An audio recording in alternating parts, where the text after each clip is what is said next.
Attorney Foxx for more than a decade, and we worked together in a variety of different capacities, which I'll go into in a moment.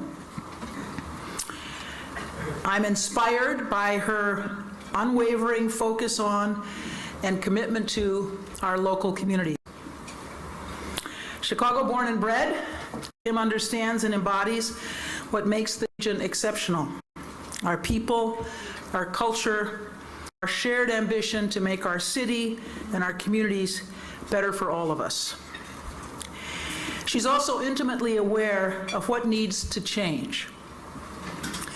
A criminal justice system that's characterized by hyper-policing of black and brown neighborhoods, law enforcement misconduct, and astronomical incarceration rates for black men. Not to mention, of course, endemic racism and disinvestment, a legacy that continues to impact communities of color and their safety and stability.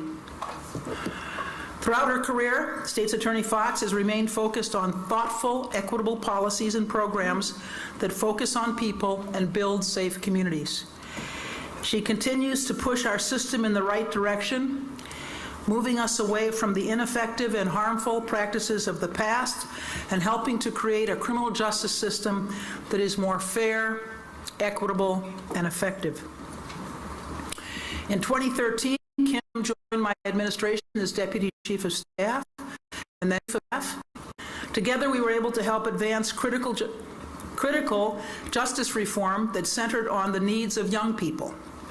Kim was instrumental in advocating for a change in the law to significantly reduce the number of children automatically transferred to adult court, a practice that worked against the goal of rehabilitation for juveniles and contributed to racial disparities in our justice system. We also invited the Illinois Supreme Court to examine issues in Cook County's bond court. At the time, the average daily jail population was almost today.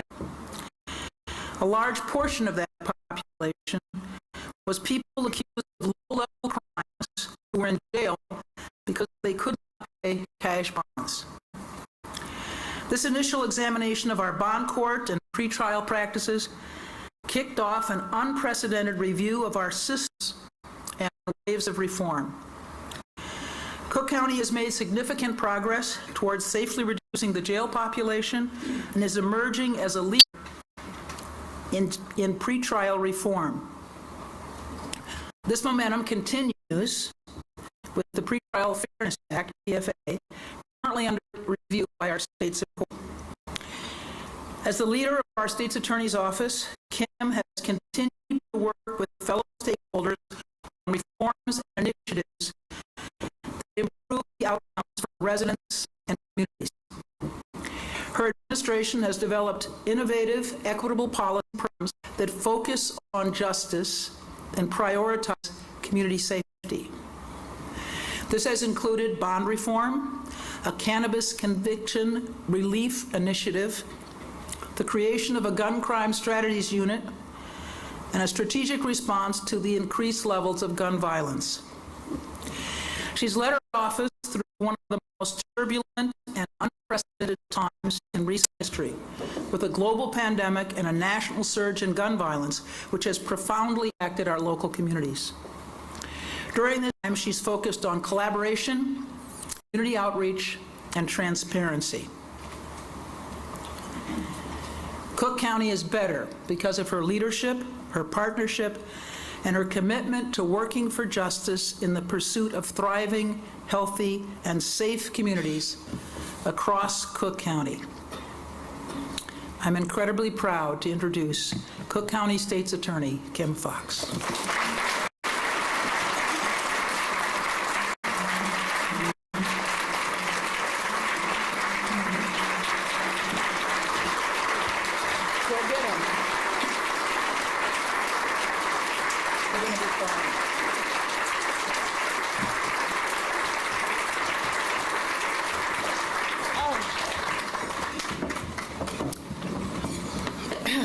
Okay. As the former Chief of Staff to President Preckwinkle, I tried to slip in talking points for her to say nice things about me. You could as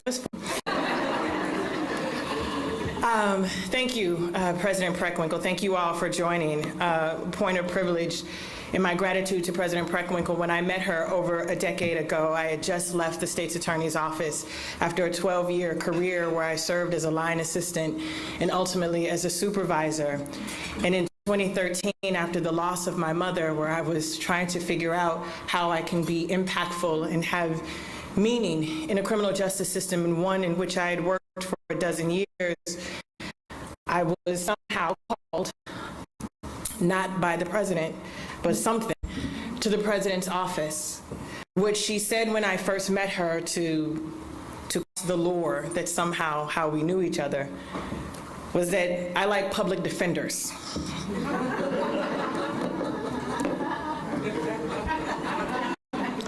I said, okay then. But you need a prosecutor to help you on this issue related to our jail. A jail which is the largest single-site jail in the country, as the president has said. A jail that covered with a population between 10,000 and 500,000 people every day. A jail that had been under a federal consent decree for decades. A jail that I had visited when I was a sophomore in high school as part of a Scared Straight program that scared me straight into prosecution. And she took a chance on me, supervisor from juvenile court, having never worked at this level of government, and hired me as her deputy chief of staff. And within 6 months, I was her chief of staff. And for 2 years, I worked with a boss who suffers no fools, who demonstrated what unapologetic leadership as a woman looked like. You can clap for that.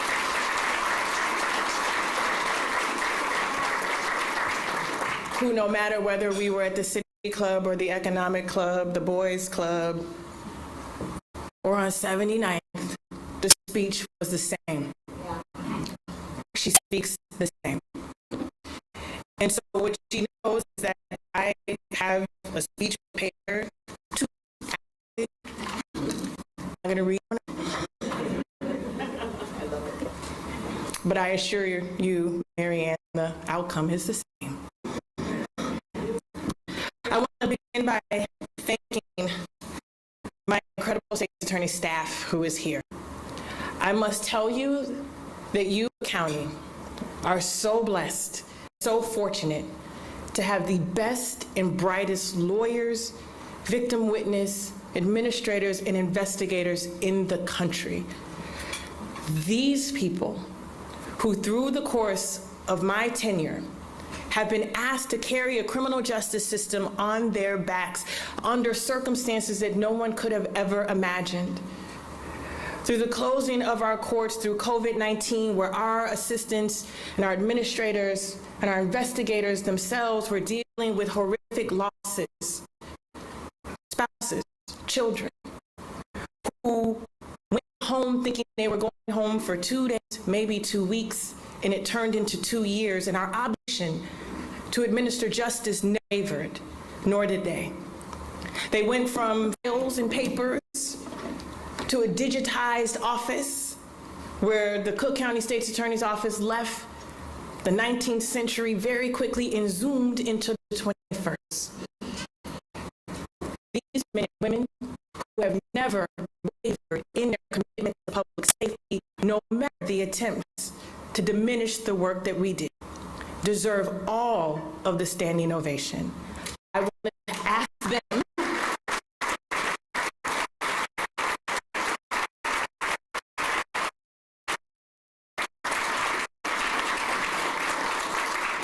to be recognized for their leadership, for their work, what has been truly, truly trying time. Additionally, I want to acknowledge and thank my family. My father and my stepmother are here with us today, as are 2 of my 4 children, Sydney and Kendall. I took the job back in 2016. Kendall was 9 years old. She's 17 now. She wants a car now. And Kai is now 20 and a sophomore at Illinois State University. Most people remember Kai and Kendall standing with me on that stage, and Kai began to cry because she was overwhelmed by what we were about to embark on, and I stopped and tended to my child. And I want us to remember that while I am a state's attorney, while I am a lawyer, I am also a mother. And I am very committed to my children and my bonus children, Sydney and Savannah, and why this work and why this speech that I had prepared is not the speech that I need to give today. I want to thank my friends and supporters who are here today, and I want to thank my detractors who are also here today. Because it is because of you that I have learned to really dig into why I do what I do. When people ask me over and over, State's Attorney Foxx, how do you handle it? You take so much. I do, because I tell the truth. I do because when I came into office in 2016, I have to do a little context setting because our memories get a tad bit fuzzy. 2016, I was sworn in on December 1st. For 11 months, that had been the bloodiest year we'd seen in the city of Chicago since 1999. I wasn't the state's attorney. That year, we had 787 homicides, up from 597 homicides the year before, when I wasn't the state's attorney. That year, we had controversies related to the murder of Laquan McDonald, and young people and old took to the streets asking and demanding for justice on behalf of a 17-year-old who had been killed by a Chicago police officer caught on video, and justice had been denied in 2016. I'm going to take it back for a moment to 1969, another most famous state's attorney, because I feel up there.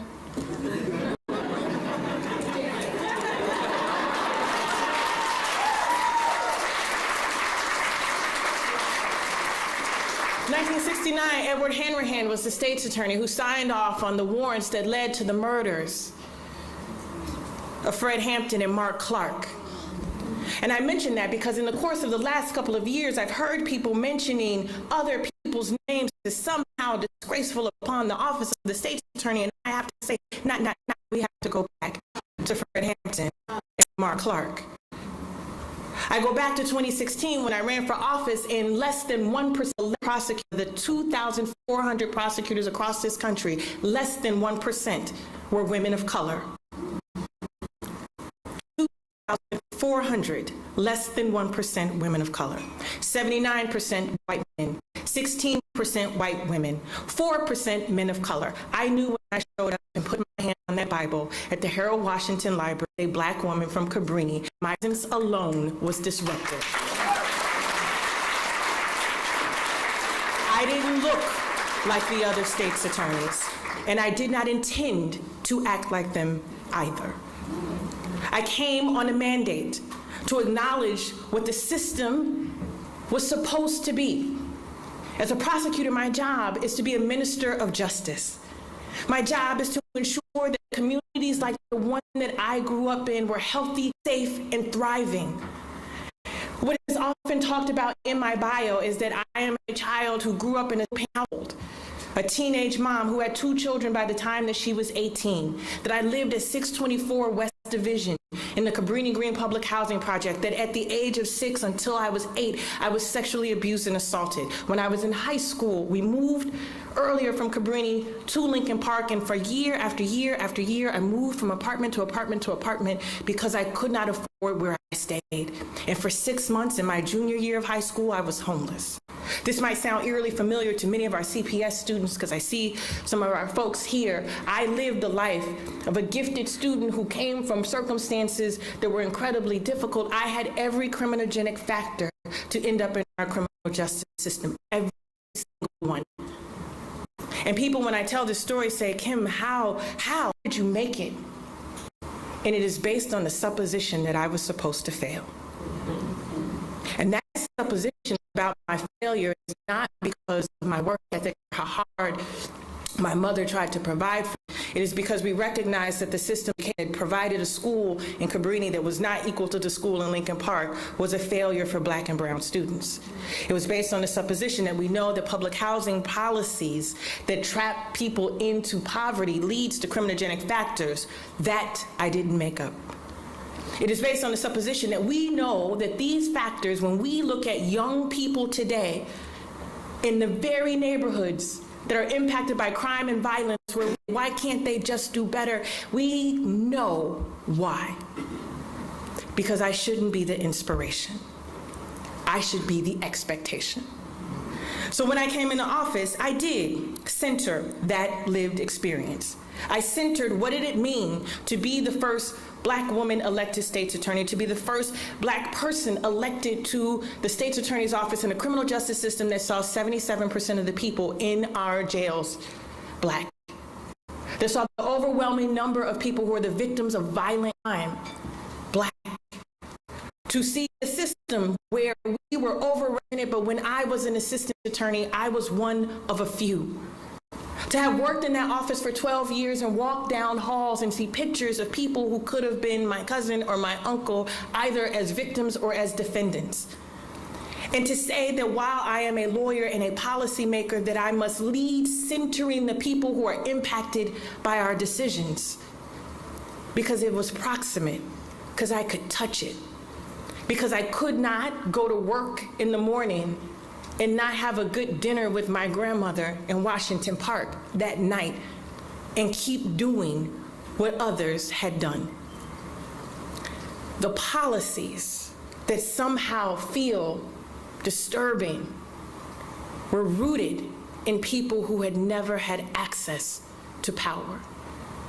And so for me, that's where we began.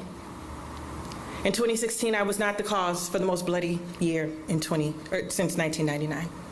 We can all agree on that, no? Yeah. I like to do a little fact checking. Former Leader Durkin, we can agree on that, no? And in 2017, crime went down. Violent crime, homicides went down. That was my first full year in office. In 2018, violent crime went down again, more than it did in 2017, my second year in office. It might surprise you that violent crime, homicides went down again for the third year that I was in office.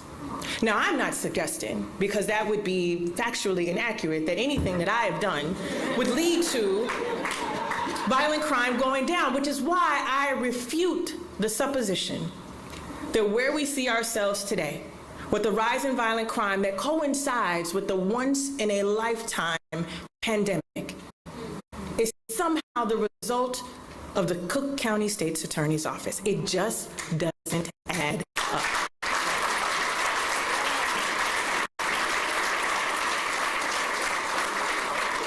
It just can't. It feels convenient. It feels convenient to somehow suggest that one person, one entity, one office, an office that I just described that has the most brilliant, talented lawyers who are in court every day, holding hands of those who've been impacted by violent crime, witnesses who aren't showing up, who are afraid, are showing up and doing the work to suggest that this administration is somehow responsible for a rise in violent crime is disingenuous, best, and a lie. And you may have heard I do not like when people tell lies. Just tell the truth. Just tell the truth. So what do we do? In order to inoculate myself against what I knew would be the inevitable, which would be attacks on reform, because we're not used to that, I created the first ever chief data officer. We were the first prosecutor's office in the entire nation to have our data available on a public data portal, where you can look wherever you live and put in your zip code and find out how many cases were made, how many cases were referred to our office, how many people were charged, whether they were convicted, and what type of sentence they got. You could look it up. And you know what happened? We did it, and then prosecutors' offices across the country started having chief data officers and creating databases, and now a national model. We are a national model for data transparency in prosecutors' offices. We started that here in Cook County.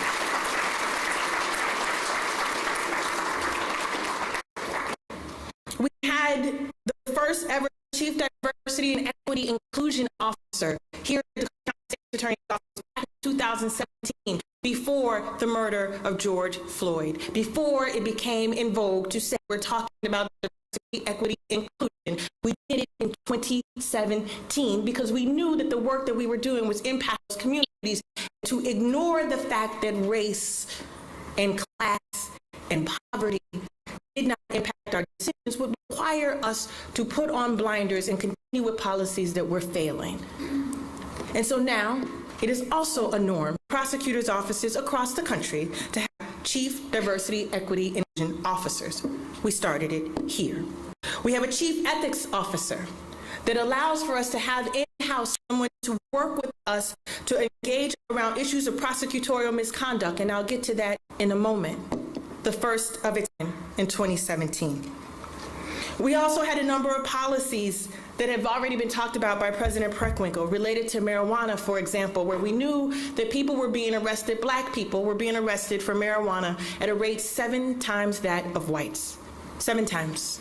So we stopped prosecuting those cases, and what did we do? We worked with the state legislature to pass marijuana legalization and embedded in the legislation, first of its kind, automatic expungement and vacation of convictions for anyone who previously been convicted for amounts that were now legal. It had never happened. 15,000 people in Cook County alone had convictions vacated.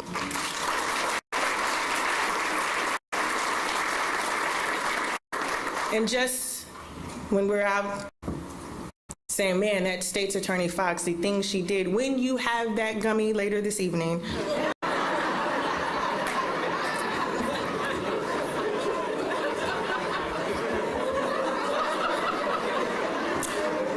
you're welcome.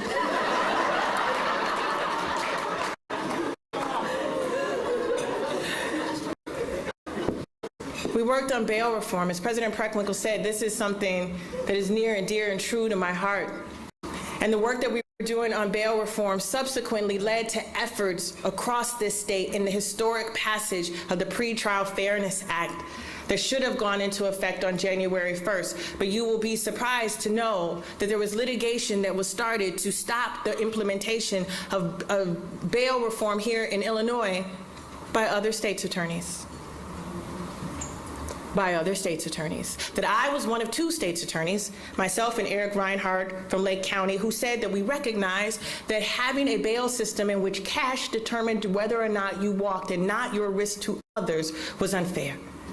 That we knew that there were people, and these assistant state's attorneys who are the best and brightest in the country can tell you that we know that there are people who are engaged in violent, dangerous conduct, who have access to cash, who are walking on our streets every single day, making us less safe. Meanwhile, we had people in our jails who could afford as little as $100 sitting and waiting. And the implication of that is not just the money, because then what ends up happening is they plead guilty to crimes that they may not have been found guilty of because they're trying to go home. And the overwhelming majority of those people are Black and brown. Without apology, my efforts on bail reform were centered in the Black and brown community. And when the Supreme Court, and I feel with all measure of confidence, finds that the act is constitutional, Cook County stands ready to implement the first of its kind legislation in the United States that has eliminated cash bail. We look forward to the day.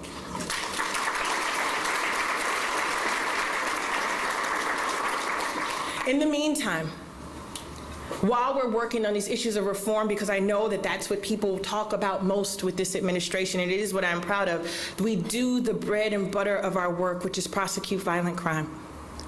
In the course of my tenure, we have seen some horrific violence, and there are assistant state's attorneys in this room who stood up to the challenge.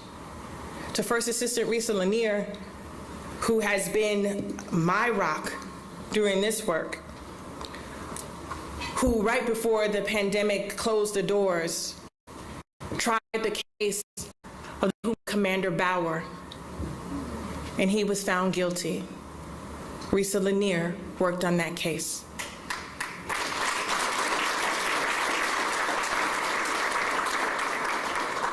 To the murder of Tyshawn Lee, the 9-year-old boy who was shot and killed in an alley near his home.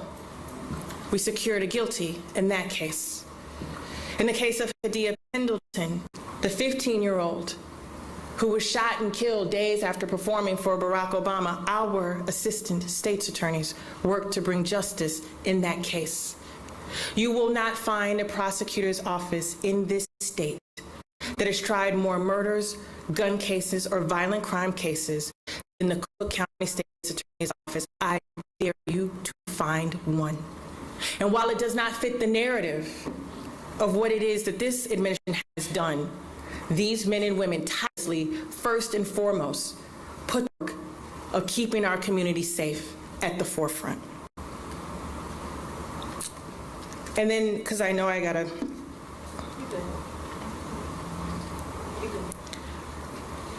and then there's the work that we've done around wrongful convictions. And it seems that that is what's caused the most consternation from those who struggle with my leadership.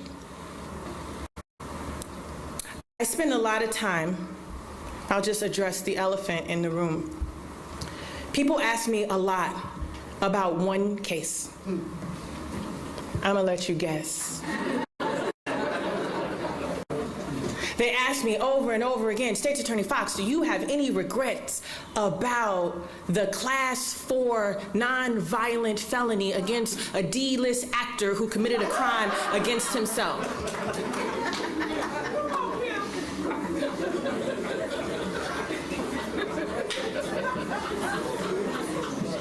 State's Attorney Foxx, surely you must have an answer for why we spent a year and a half and special prosecutors and thousands upon thousands of dollars trying to determine why this person didn't go to jail for a Class 4 nonviolent felony for a crime he committed on himself.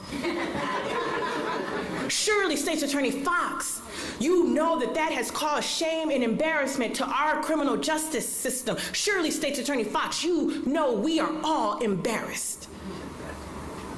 Mark Clark, Fred Hampton, 1969.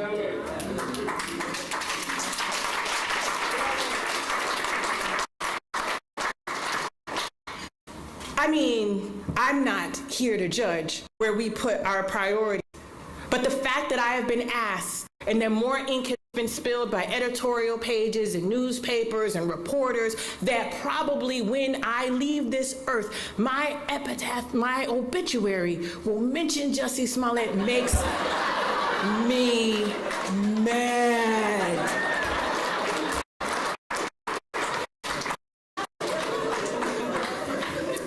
It makes me mad. And it makes me mad because Jose Cruz is here today. Jose, if you could please stand up.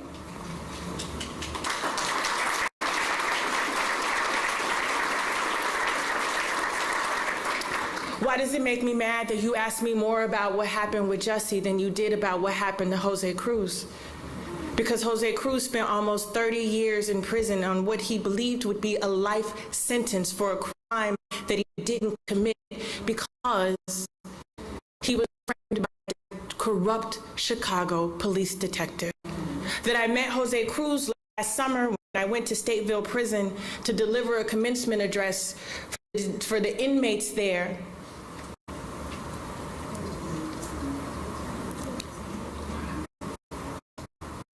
I was personally having a really difficult time in my life. And Mr. Cruz saw me getting a couple of him, shuffling over papers, and he was like, Ms. Foxx, I gotta get your attention. It's amazing that you're here. I didn't do this crime, and what Mr. Cruz didn't know was the day before we'd already met and discussed his case, and I knew that Mr. Cruz would be going home. Mr. Cruz spent his first Thanksgiving and Christmas at home last year, but you want to ask me about Jussie. Clarissa Glenn is why I get mad when you ask me about Jussie.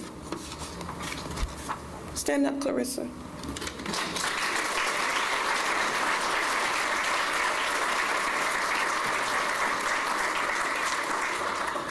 Clarissa Glenn lived in the Ida B. Wells public housing project and was the victim of a corrupt police sergeant, Ronald Watts.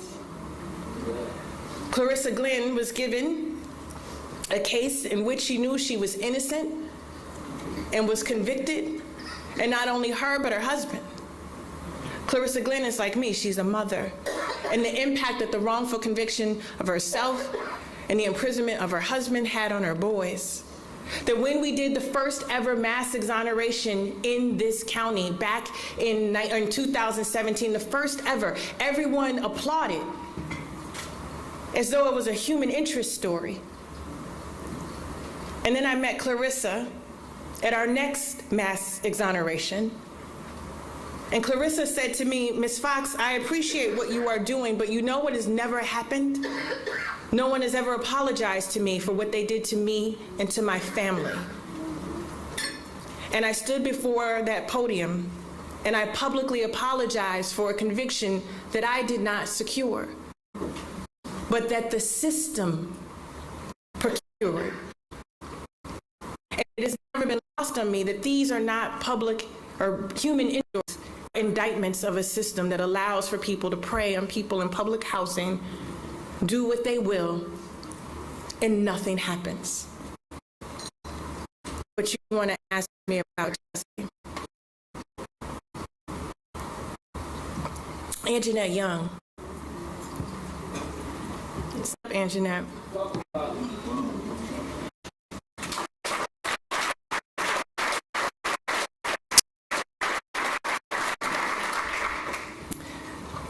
When the video surfaced of what atrocities that Anjanette Young suffered in her home went viral, and we all watched. And watching her stand in that room, surrounded by those who were there to serve and protect as she begged and pleaded for clothes, touched me deeply and personally. And our office did not wait for others to do the right thing. We implemented and changed our search warrant policies such that the state's attorney's office would not be complicit in having another Anjanette Young situation for which our office took part. But you want to ask me about Jussie. Marilyn Malero.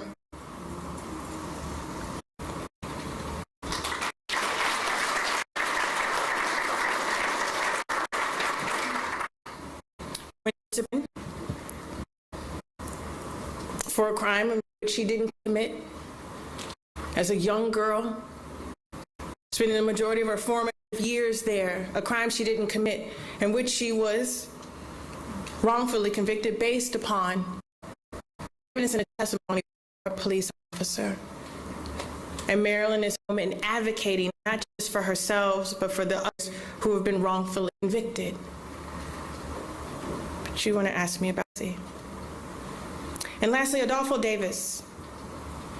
Adolfo, are you still here?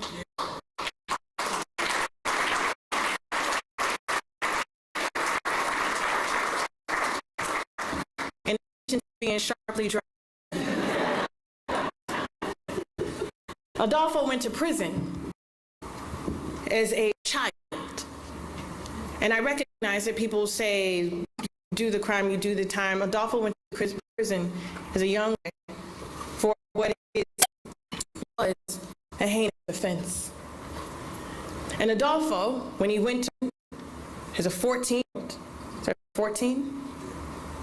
it would summarily be a life sentence. And then the laws changed. Miller v. Alabama, legislation or a Supreme Court case that said that we must review and look and recognize that juveniles are not simply young adults. They're not many adults. I introduced you to Kendall. She's 17. not a mini adult. And I don't say that simply because she has not committed a crime that I am aware of. I say that because I see the adolescent brain development in real time, and the Supreme Court recognized that adolescents' brains develop at a different rate, and therefore they should not be held to the same standards as that of adults. And Adolfo came back to have his sentence reviewed, and this office refused to recognize the science. And a judge refused to honor science. And Adolfo was going to languish in prison. And this office, appreciating and reading and knowing the science, worked to have him released some 30 years after he had gone in. But you want to ask me about the dude. These are not just policy differentials. These are people. These are not talking points for the left or the right. I have been called radical. I've been called woke. I have been part of a national group of prosecutors that exists some 6 years ago who kept the mantra of safety and justice and fairness and reform. And I've seen the attacks not just on me. I should tell you all, I am not special in this either.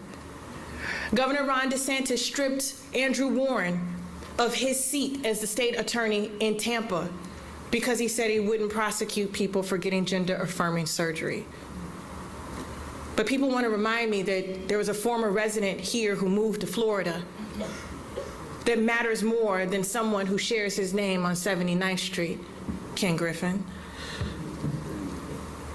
And I say that not to be political, but we're talking about people's lives. We're talking about people's lives.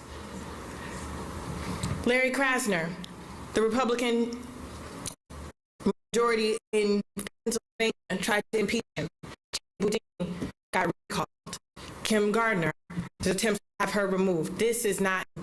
So for people who say, oh, Kim, you take all these blows, it's not just me. The attack on prosecutors who say that we have failed in the past, but we can do better, is not to me in Cook County. But we have to get past political talking points. One of the great, and I'll wrap up, I see Jackie. One of the great results that has come my way from the well of the Illinois State Legislature was that I acted more like a public defender than a prosecutor. And I have to remind former prosecutors that we represent the people of Illinois. And it is our obligation as prosecutors, higher than others, to ensure that the rights of the defendant are not impugned. And so you didn't insult me at all. You reminded me of why I did work. And I've done this work for 6.5 years.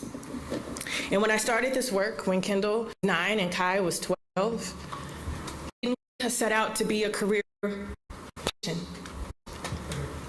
I liked being in the background. I liked watching my heroes fight the fights and being the boss and nobody knew my name. And so this was not always going to be.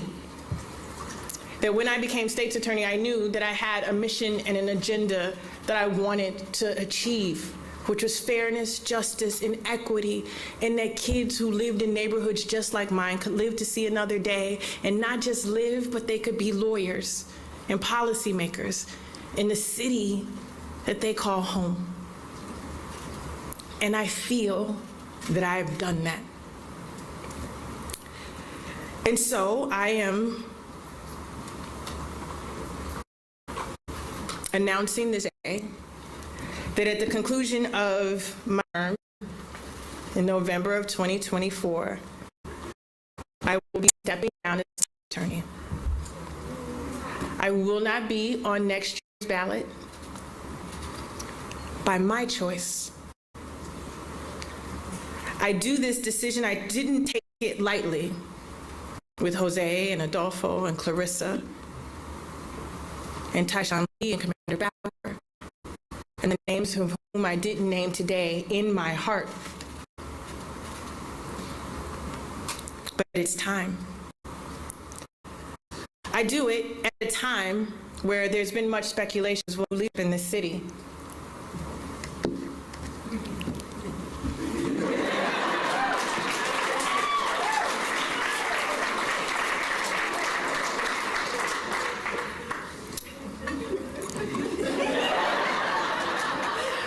Where Mayor-elect Johnson is the man for the moment.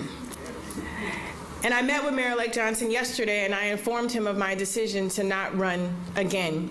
And I promised him my commitment that for the next 18 months that we, in this brilliant, beautiful office for whom I have the privilege of serving, would be here to work hand in hand with him to keep our community safe. And people, I just should say, were wondering, like, how is it that Mayor Johnson won when crime at the heights that we see, right, reminded me of 2016. It reminded me of 2016, that the people who were most impacted by the criminal justice system and the failures to keep them safe want something different. And so while it is our desire to elevate the voices of those who wanted something different and didn't get what they wanted, we're gonna lift the voices of those who have been system impacted and said that this is what they want and give them what they want. I leave now with my head held high, with my heart full, knowing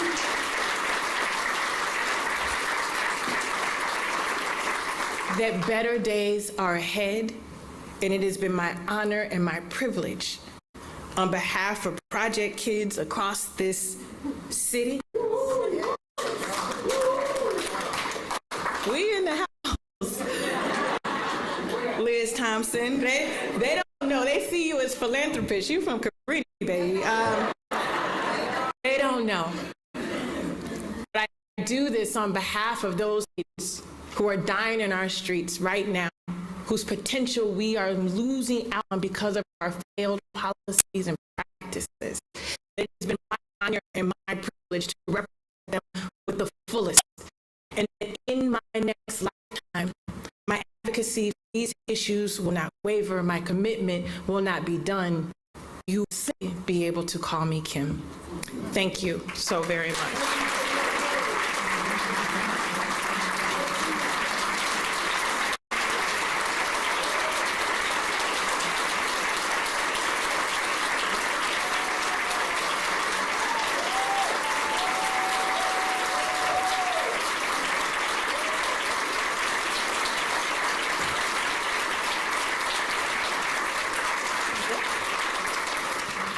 If there's a question in this pile about Jussie, we're gonna have a problem. Want some water? Just one? Some water? All right.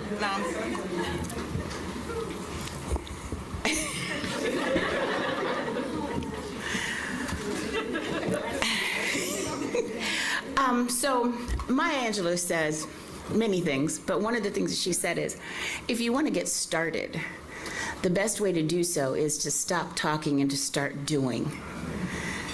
Kim, you started doing a long time ago, and she's not done yet, just so you know. I won't ask for another round of applause, because I know everybody's looking like you. I won't look at President Preckwinkle. I'm not on you. Yeah. Okay. I was remiss in, our CEO, Dan Gibbons, is taking some much-deserved time off. He's not here, but a number of our staff is here, Amanda and MB, and this doesn't happen without them. So to the Maggiano staff and to the City Club staff, thank you so much.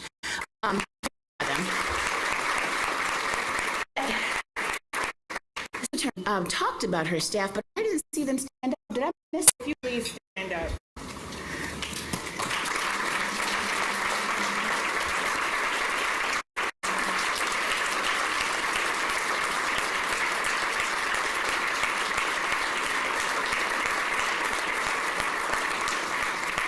Thank you all for your service.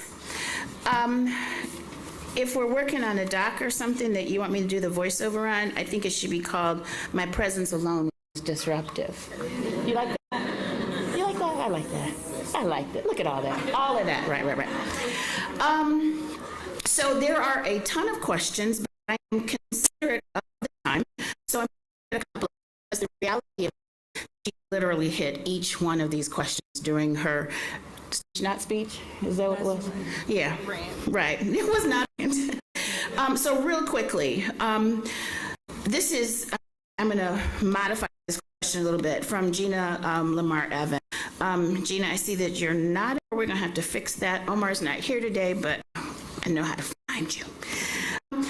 Where does your office stand on issues, HIV, criminalization of women, et cetera, things like that? Can you talk just a little bit about that, like 30 seconds?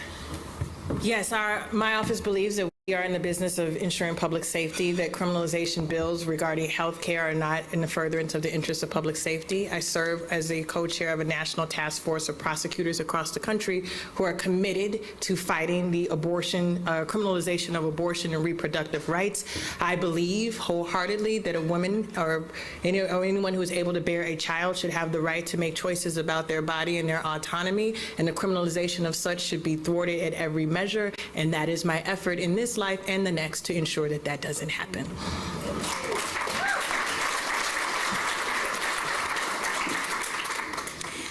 Leslie Honore is here. She is the CEO of Urban Gateways. Leslie, wave your hand. She says, how will the team remain once you're out of office continue your legacy of equity and social justice? You know, part of the thing when the new administration comes is people come and their new priorities. One of the things that was important was we codified what we did. The marijuana policy is now law.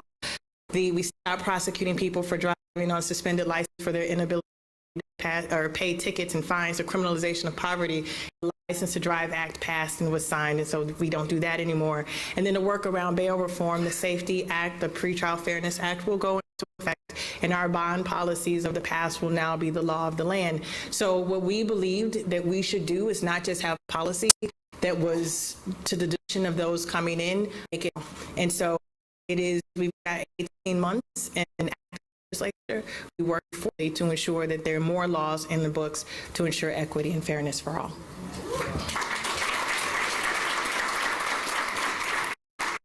I'm going to do two questions here so you can put them together. They're not related, though. One is, just because I know you're that talented. One is, what advice did you share with Mayor-elect Johnson for his first 100 days? What advice did you give him? And then the next one is, I think I already know the answer to this, but just for everybody else, what is your proudest moment in office?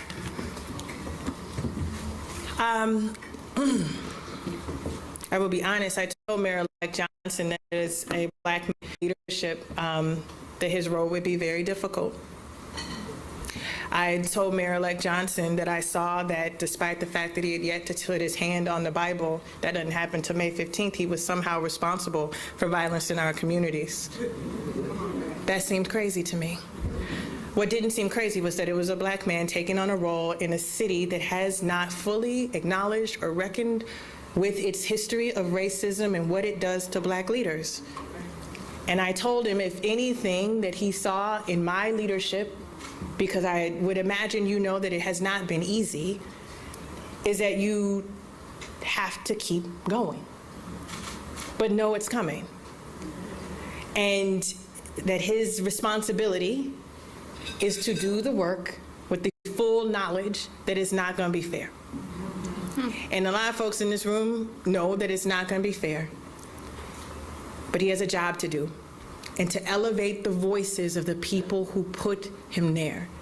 Ken Griffin from 79th Street put him there. Elevate his voice and don't try to chase those who didn't. My proudest moment, there isn't one.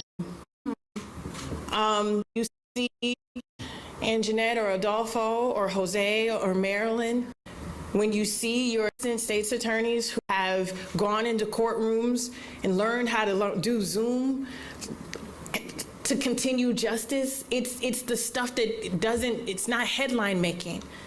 When I see a young assistant who told me she's done a jury trial a week for 13 weeks straight, different trial because she didn't want anything to drop. As a leader, I'm proud of the people who are around me. There's not one thing. I'm most proud of the 1,200 people who work there, who no matter whose face is on the door, they're showing up to administer justice. I'm most proud of them.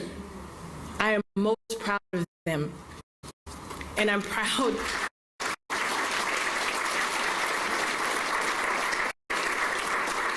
And I'm proud that even when people try to diminish me in the name of something political, they don't waver. So I'm proud to be the leader of the legal team in the entire United States.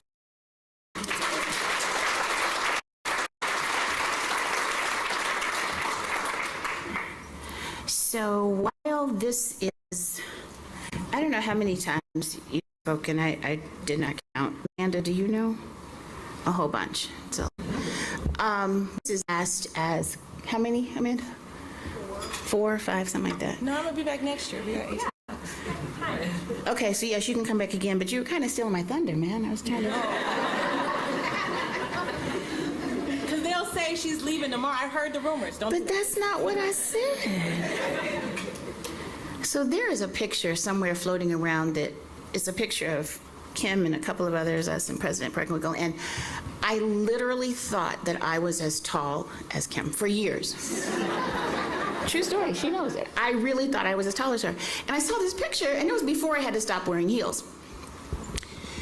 And I was like, well, why are they, I get President Franklin's a little taller than me, but why is everybody taller than me? So it dawned on me, literally, they are all taller than me, but I would never admit it. Now, begrudgingly.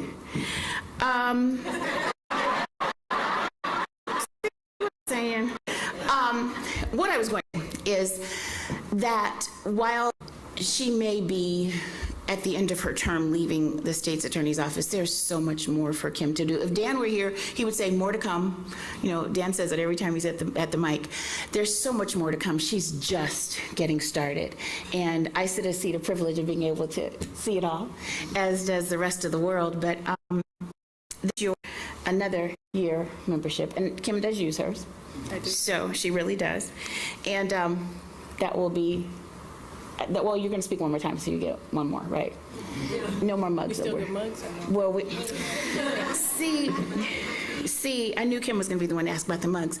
We have a little problem with the mugs, right? That they were made in someplace else, you know, over the water somewhere. And we can't get any more. So it's like a problem, and we're working on it. And yeah, but I might find a couple somewhere. Yeah, Kim wants a mug, Amanda, so can you, yeah. President, can you lend her a couple of yours? You got about 25. Karen, you got about 6. Leader Durkin, how many do you have? Yeah, it's more than that. So can somebody loan her a mug? All joking aside, thank you so much. There were a lot of questions, but if you go back and watch this tape, you will find that each one of your questions was here. And I think that's amazing because she really did throw out the speech. It's not even open. It's not even open. She just went. So thank you, Kim. Thank you for your service. Thank you for all that you've done. Thank you for the bold moves that you made. Everybody could not have done that. And I think that you know me, and I'm going to tell you that God makes no mistakes. You heard that from me ad nauseum. But I also think that you were prepared for such a time as this. And if you know anything about Esther and Mordecai, you have to type later, you would know that you were born for such a time as this. So God makes no mistakes. This is on purpose.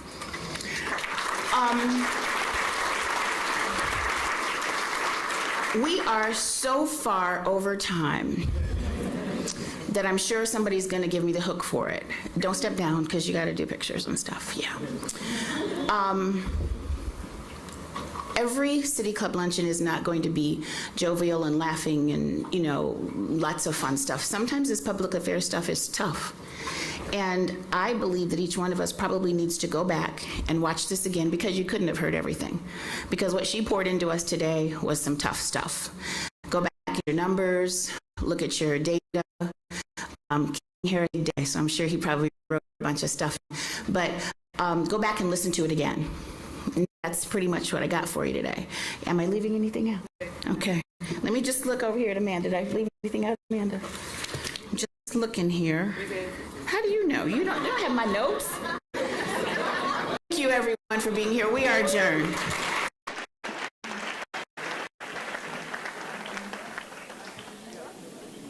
You get to see that.